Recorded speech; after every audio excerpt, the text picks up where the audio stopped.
Hey, do you wish your listing would sell faster, get more exposure? Are you having a hard time making it stand out in a crowded marketplace? Well, we've got you covered. We're going to talk to you about listings here in this video today. We're going to break down some simple tools that we use to win listings, to sell the listings faster, and also get more clients from the listings that we get. So let's jump right in.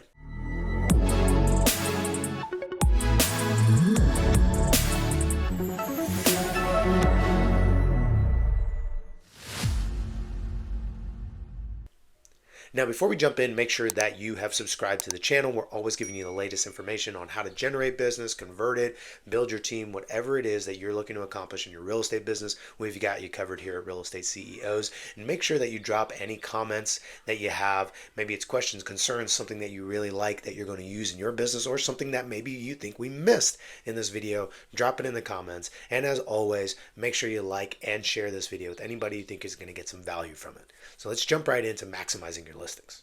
So first thing we have to talk about is the biggest marketing tool that you have at your disposal.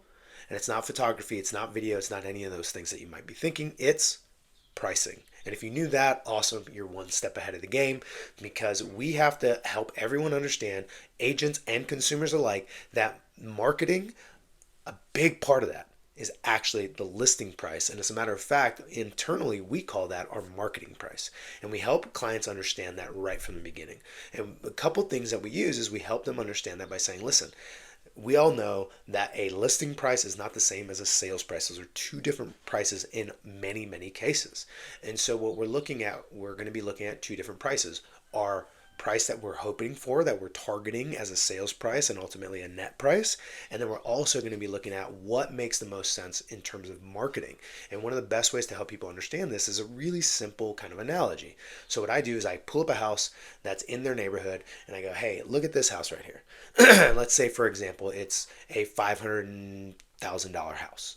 Okay, so we got $500,000. What I do from there is I go, okay, so let's imagine that I went ahead and got all kinds of drone footage and lifestyle videos and had a huge marketing plan and had a DJ and a big grand opening event and made super cool videos on it and all this crazy stuff. There's a taco truck and all this stuff at the open house, and I really heavily marketed. I dropped off flyers in every single neighborhood, every buyer. I'm doing first time home buyer webinars and stuff like that to drive people there. There's a tremendous amount of marketing. I'm putting your home in magazines and on billboards and all these things. I'm putting this home on there, right? Not their home, this subject home.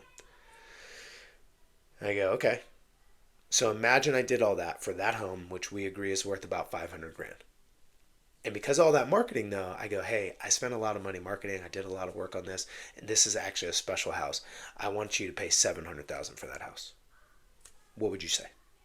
And they always go, no. They go, why? Well, why not? I marketed it really well. Doesn't that mean it's worth more? And they go, no, it's worth what it's worth. Okay, cool. Now, let's say that exact same house, I didn't do anything.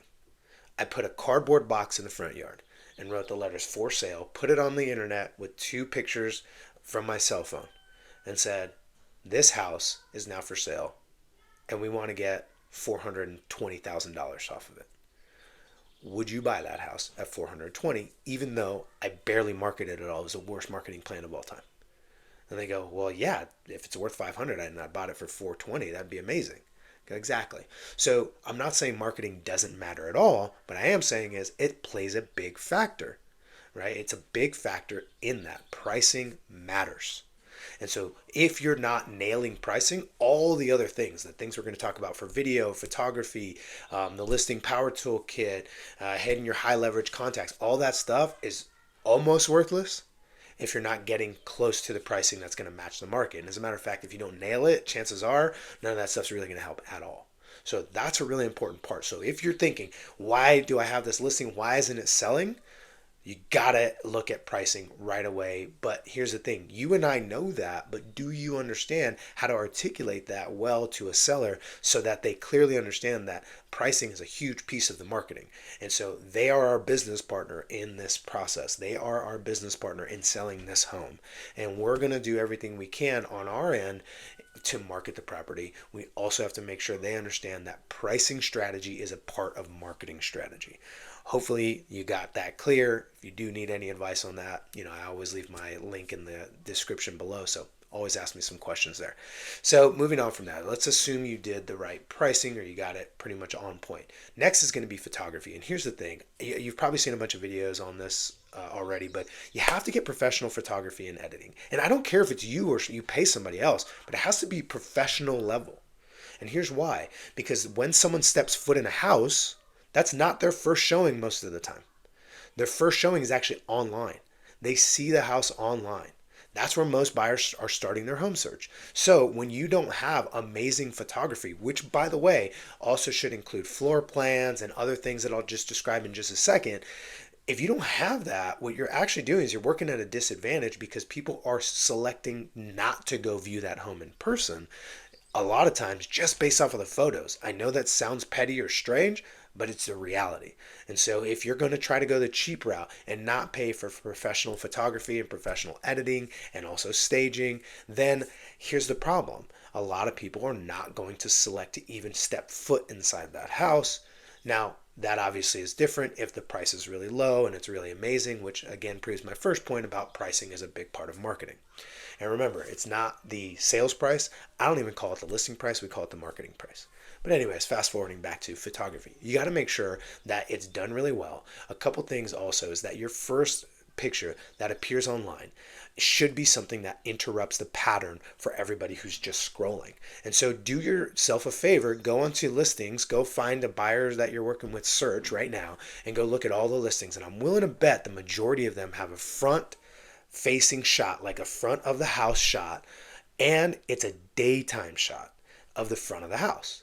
So as somebody's scrolling, they're seeing, okay, that looks kind of like that house, that looks kind of like this house, they all kind of look the same. Now when you have a twilight photo that's like purple sky and yellow highlighting, it stops people dead in their scroll and they actually start looking. It interrupts the pattern and they spend that extra couple seconds to look at that house. So that's number one, is you got to have some twilight photos. If you can get it all twilight shot, amazing.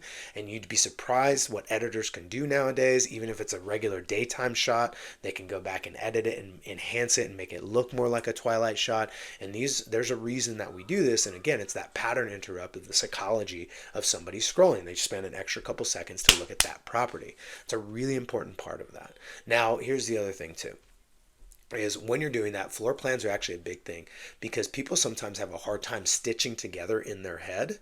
I know I do. Stitching together in their head what the layout of the house is like, and they can want to be able to feel that. And so Matterport's a really good idea. Sure, some people don't like it. It kind of gets confusing, even makes some people dizzy. Some clients have described that to us before. But here's what I will say is that if you have a floor plan, that helps them understand and stitch together all the different random photos that they're seeing online. So make sure you have a floor plan. I know usually photography packages, it's a slight upcharge, definitely worth it, because again, the easier it is for someone to understand how the house lays out, the more likely it is for them to actually show up and want to tour that home, because the first showing is online. Make sure you and all your clients understand that very clearly. Now, when we're talking about that, the other things we got to do digitally to start marketing the property, it's going to be really simple, right? It's the single property website. You can run social media campaign ads. Now, if it's a luxury property, you're probably going to look at a lifestyle video.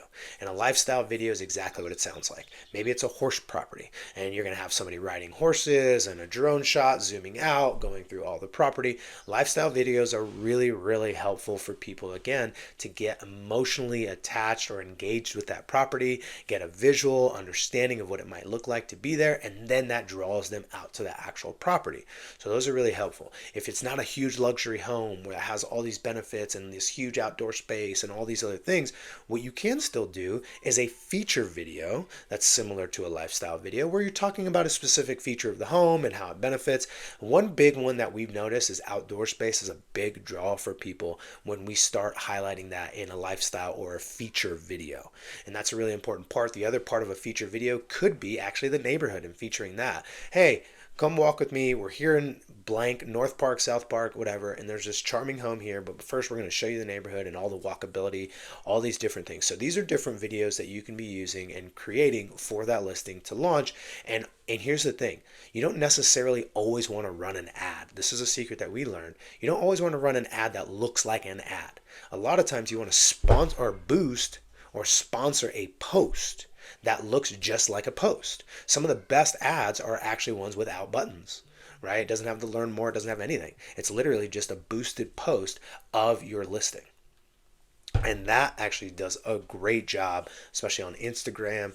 It's a really awesome opportunity to kind of capture leads, but also maximize exposure. Obviously, you're going to put the listing on the MLS. It's going to be syndicated to all the big websites. One important thing there too is if you have the means, check out homes.com.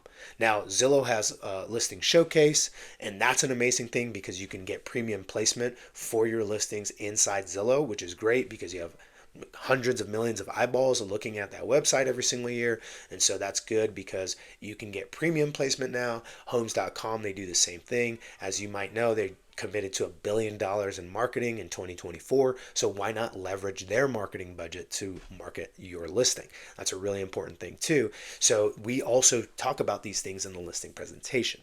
Okay, so we've gone over the basics of digital presence, the online presence, what we're doing there. Another couple things that we do, and these might sound old school, but they still work. Obviously, we want to make sure that we post it, we do any kind of story about it, but here's the other thing. Posting it on Facebook Marketplace has been great for us. And we don't post it as home for sale, we sell it, we post it as items for sale, and you put it as $1 or whatever. And sometimes they'll flag you for this, but it's definitely worth it because you'll get a lot of inquiries for the property because people see that and it kind of catches them at a different point where they're not like super guarded about asking questions, because you'll get a lot of questions about it because they don't have to necessarily fill out a form. They get to go direct to messaging. So Facebook Marketplace is something that people are super familiar with. They know they can send a message, get a response, and then ghost you and not have to worry about you following up with them or knowing their phone number or anything like that. So it's actually a pretty interesting thing that we figured out really works. And so that's an important thing. Also, always just posting, hey, I've got a new opportunity for a beautiful home, blah, blah, blah, description in any private Facebook groups that you're part of in your community or anything like that. So that's always important. Another thing is if there's not already one that exists inside your local marketplace, create a private Facebook group chat where you invite agents, and it could be off of a group. This is how it works in San Diego. There's a private Facebook group of realtors that's off market, coming soon only. And what it's talking about is just like as you're ramping up, right? Or buyer needs only is another one. And so what people do is they have a separate chat specifically for that group, right? And you can learn more about that through Facebook, on YouTube, wherever you want to see it. But anyways, we post a lot in there because there's lots of people kind of looking through that. You see, hey, coming soon in this part of town, this many beds, this many baths, DM me. And you'll get a lot of responses from agents, which leads me to another piece, which is using our high leverage contacts. This is a really important thing. We talk about this in our listing presentation because I promised that I'd give you some tips on how we win listings using these processes. And one of the things is we talk about high leverage contacts. And the things that we do is, one, we use private Facebook groups like that, where we have productive agents that are constantly sharing data and saying, hey, I have this buyer, they're looking for this, or I have this listing. Does anybody have a buyer interested? And so we use a lot of that. We also do research in the area. And here's a quick tip on that. We want to look at who sells a lot of homes in the area and specifically represents buyers in that zip code. And we do it by zip code, and we look at anybody who sells more than twice the average. And the reason why is it's pretty safe to say that that person probably buys leads in that area. They probably buy realtor.com or Zillow or any other number of lead providers, leads in that area, because if you're farming a neighborhood, it makes perfect sense that you have consistent listing activity. But it's hard to actually get consistent buyer activity in a given zip code without buying leads in that zip code. Otherwise, you're just kind of hoping that random people that you run into want to buy in the zip code that you want to sell more houses in, if that makes any sense. So in other words, what we're looking for in the data is who probably buys leads in this area based on their amount of buyer volume in this area. Because what I want to find out is maybe they don't currently have a buyer in their database looking for a property like this. But that doesn't mean that they won't soon. If they're a Zillow Flex partner, for example, or they're buying Realtor.com leads, for all I know, tomorrow they're going to get a lead in the zip code and that's looking for something like my listing. So we want to tap into not just our database, but also their entire database by calling them and saying, hey, do you got anything? I want to work with a good agent that I know represents a high level of customer service, and I'd love to partner with you. We've never done a deal together, maybe you have, but you kind of flatter them and let them know, hey, I really want to work with you. I know you do a lot of business in the area. I have this listing coming up. Please let me know or keep me in mind. I'll send you all the details. And you'd be surprised, or maybe you wouldn't be surprised, that that's oftentimes somebody who's at least booking a showing, because they do get leads in that area. And when your house goes live, leads will be captured by those portals, and I want them to see me as top of mind, right, in my listing. So that's a really important thing when we go into high leverage contacts. In addition to that, and again, I'm telling the sellers this at the listing presentation, in addition to that, I pull up my database and I go, here's everybody that has searched for a similar home in surrounding zip codes that are close by, close enough, right? They're not across town, they're adjacent to your zip code, and they've looked at homes that are similar enough in size and price point to where I'm going to go call them. Now, I'm not going to promise that any of these people are actually going to be the buyer for your home. But here's the thing. First of all, they might be. Second, they might have already purchased in the neighborhood, but here's what I know is that people that purchase in the neighborhood oftentimes know other people that want to move into that neighborhood. They may be renting currently in that neighborhood and want to buy, or friends that live in another neighborhood and go, oh, I love where you live. I'd love to live there one day. Well, they might be aware of some people that are interested in buying in that neighborhood. So I'm not just going to call them and try to sell them your house. I'm going to call them, see if they're open to buying your house, but also see if I could tap into their database and their network of people. So I'm actually extending the network by going to agents and tapping into their database and their network, and even potential clients and past clients tap into their database and their network to have everybody spreading the word about your home. So that's a really important part that we talk about too. We don't just talk about it though, you actually have to do it and deliver that once you get the listing signed. So be careful with your promises if you don't intend to actually deliver on that. The other thing we do is we don't just look at one or two agents. We call all the top 50 agents that sold buy sides in that zip code in the last 12 months. But again, we really make a point to connect with those people who've sold quite a bit more, because they probably buy leads and they might have a lead for us soon. Moving on, collateral, marketing collateral. So I'm going to show you how we use this tool called the Listing Power Pack from Listing Power Tools. It's also provided for free if you're at the LPT Realty brokerage, but even if not, it's worth looking into a box like this. You can buy them a la carte. You can purchase them from listingpowertools.com. I highly recommend you do that even if you have zero intention of ever working with LPT as a brokerage. This works. And so I have a separate video breaking down all the listing materials and the marketing materials in the Listing Power Pack, so you can go ahead and watch that. But I'm going to break down what we do. So what we do is we have a demo box, and this demo box is filled with all kinds of great marketing materials. Again, for a thorough breakdown, watch that video. But the things that we want to talk about are all the printed marketing materials that are specifically designed to sell this one house. Because most other people's marketing materials are all about us. Hey, I just listed a home. I just set the record, $100,000 over asking. My flyers or my door hangers have me on them, and maybe it has that property on them. No, everything in this box is all about that one listing, even to the point where my business cards, I get 100 business cards with all my contact information, but it's all about that house. It actually has the photos for that house. It has the address of that house.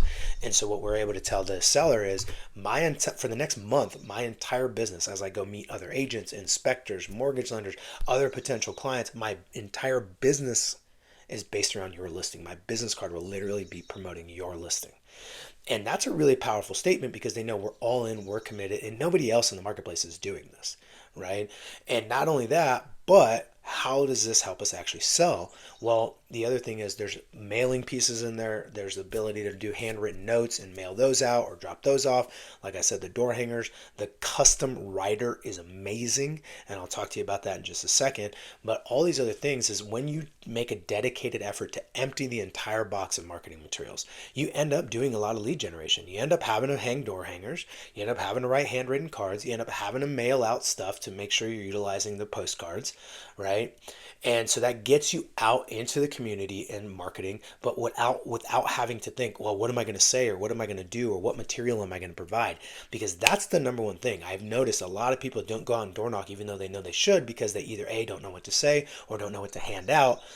So they just don't end up doing it, or they do it very sporadically, right? Not every single time on every single listing. So this is what's really cool. It's called empty the box. That's what we call it. And we just say, look, take the material, empty the entire box. It tells you exactly what to do with it. And that's a great thing. Now let's talk about the sign writer real quick, because this is huge in lead capture and getting the listing sold. So here's the thing. On this sign writer is pictures that specifically show the interior and the rear of the home. So the benefit to that is, and we've actually, like, we've seen it on people's Ring cameras before. People will be driving by, especially neighbors, but those looking in the neighborhood too, or those walking their dogs or walking with their kids or going on their jog. What they see is this sign writer that has a text capture technology, right? Text info to 52525 or whatever it is, right? And it has that on there, but it has those three photos, and it's interior and rear photos, which you don't normally get to see unless you go and find it online. So in most scenarios where those pictures don't exist, nobody stops and looks at the sign. They're like, okay, cool, it's a for sale sign, that house is for sale. And then like maybe they'll pull up Zillow or realtor.com and they'll go ahead and look at their online to look at the pictures to see what that house looks like inside and outside in the back. And so what happens is they end up in another portal. And I'm explaining this to you as an agent, and you know the benefits of this, but we also explain this to the seller. We go, listen, if that client, that potential buyer ends up on some other portal, they will fill out the information on Zillow or whatever, and they'll end up in somebody else's database who may or may not care about selling you or selling your home. They might have a competing listing that they want to sell to that potential buyer, and they might even pivot them away from that. So what you want is an agent who knows how to capture their information and not end up on a portal, so that we can put your house, the house that they actually inquired on, in front of them and have them focus on that one property instead of the potential risk of them ending up with another agent who just buys leads from Zillow or realtor.com because we didn't do a good enough job capturing their attention right there. So here's what that sign writer does. It has those photos and it slows them down just long enough for them to actually take a look at the photos and go, okay, that's a nice house. And then it's really easy. They just text info or 321, and then it's really easy. They just text info to the number, and then we capture their information, and there's an automatic website that they get to go to, and that triggers the entire text capture technology sequence that these companies provide. So LPT, Listing Power Tools, and their Listing Power Pack, it gives you a local area number that's textable that triggers all these sequences to capture the information and send the information to the person. So what that does is it keeps them off the portal, at least as it relates to them looking at more information for this house. Then we do our follow-up, right? So one, I'm in the listing presentation, I'm letting them know that this is a thing that we do that's unique to us. So we're going to capture as many buyers as possible and keep them off the portal and therefore away from being diverted to another listing. And then for us personally, that means we're capturing leads and they're not ending up on a portal in somebody else's database, right? So this is good lead generation for us. So that's what's really powerful as well. Also, think about this in terms of generating more business with all this. When you're sending out postcards, when you are hanging door hangers, when you have a unique sign writer that's different from every other listing in the area, the people who are thinking about selling in the near future, they're looking at that. And we all know this. Every listing you take is an interview for your next listing in the neighborhood. And so one interesting thing is the door hanger that's completely dedicated to that one listing. Most agents will hang door hangers, but it's usually about them and maybe some market update, maybe a couple listings on there like recent information, but rarely is it, hey, here's your neighbor's house, and this flyer, and this door hanger is all about your neighbor's house. They're not used to seeing that, and they go, hey, when I sell, I want my agent to be selling and marketing my home, not themselves. Right? And so that's a really interesting piece too when you start really thinking about what it takes to maximize exposure to listings such that you get it sold quicker and you can get more business from that listing. Now, something I completely forgot to add until right now is the whole business card thing and how that actually works out too. Because those business cards that are specifically about that property, guess what? When you hand a seller your business card, they might like put it in their pocket or their wallet or something and then forget about it forever. Like that's the best case scenario currently. But if it's your business card all about their house, guess what they'll do? They'll take 5 or 10 of them and they'll hand them out at work. They'll put it on the bulletin board at work. So they will actually participate in marketing you as an agent because it's actually just them marketing their property. And so that's one of the things that's really important too, is like it gets them engaged in marketing you as the agent because it's technically also marketing their home. So something I forgot to mention, but really important, and that's super helpful, and why one of the reasons why we love that power pack. Coming in for a landing here, one of the other things we always have to look at when it comes to maximizing your exposure is your exposure and what you're looking at in terms of days on market, staging, and crafting that conversation with the sellers. So a lot of people like to ask about staging and how that all works. Well, here's my easy answer. Obviously, there's more nuance to this, but the easy answer is this. Comparables aren't just good for pricing. They're also good for staging. In other words, if you're in a place and the property is in such a condition that other properties in the area in a similar condition are all professionally staged, you need a professionally staged. That's the easiest way to answer that question for me is let's look at what our competition's up to, right? If I'm selling my house, I'm going to look at the competition for pricing, sure, but how are they marketing it? Do they all have high-res photos and all these other things, and is it professionally staged? Or maybe everything is, but my house is a fixer. So maybe I obviously don't need to stage it, right? Because it's going to be an investor special. And so we need to look at comparables, not just for pricing, but also whether or not we're going to stage and at what level and what that looks like, right? So that's a really important thing to think about. If nobody else is staging because it's like really rural or unique properties or anything like that, well, okay, that's fine. And that's what we kind of use for that. So in addition to that, there's obviously digital staging that you can do, or virtual staging that you can do with like Box Brownie and all those people that we used a lot during like COVID. And so you should consider that. And we all know this, stage properties sell for more, right? Look at the properties that are staged in your market, look at the properties that aren't, they tend to sell for more. So always keep that in mind. So lastly, days on market. It's really important to understand what days on market do to a listing. Now, you and I as an agent, we know that days on market works against us. And so what we want to do is always talk to the seller and let them know that days on market doesn't work in our favor. And so we want to build in some milestones around marketing price and around what we should expect from the population, from the consumers out there, the buyer population, and what that all looks like. Because if things that are priced well are selling in 10, 5, whatever short amount of time, and we want to experience the same thing, we can't expect the same days on market experience if we're not willing to price the same way. So one really important thing to talk about is if we go X amount of days, call it 7 to 10, without a certain amount of showings or without offers, usually for us, it's offers. If you go 10 days without offers, we're going to have to reduce the price or adjust the price because the market is not responding to this marketing price right now. So we're going to have to adjust the marketing price of the home to capture more eyeballs, to get more attention, to drive more competition, right? And we like to build that into the agreement right out the gate, or we discuss that up front and kind of have the seller's buy-in on, okay, this is the strategy if we don't hit these milestones of a certain amount of showings or certainly a certain amount of offers or offers that we like. So that's something you really got to build in. And this has nothing to do with exposure so much as it has to do with strategy on getting the listing actually sold. Now, here's how it does have to do with exposure is once you realize that, hey, we missed the mark on our marketing price, you need to adjust that so that you can maximize exposure again. And remember, most people search in groups of $25,000 to $50,000, maybe even sometimes $100,000, depending on what their website they're using is. But in other words, we need to adjust accordingly so that we can capture a bigger group of eyeballs. So that's where pricing is super important, because remember, someone might be looking up to 900,000 who could probably spend 920 if they really needed to. And if you list at 900 exactly or 905 because you're hoping to get to 920, well, you're going to miss out on that person that set their upper limit at 900, but if really needed, they can tap into some extra cash and go and buy that house because they absolutely love it. And hey, what's another $20,000, right? And so that's always a pricing strategy conversation that you need to have, and that's going to help maximize exposure. It might sound like that's not part of marketing, but it very much is, because again, if you are slightly above people's search radar, well, then you're going to minimize the exposure to people that might otherwise be willing to jump up just above that threshold, right? Because not everybody puts their very max budget when they're looking for homes. So keep that in mind.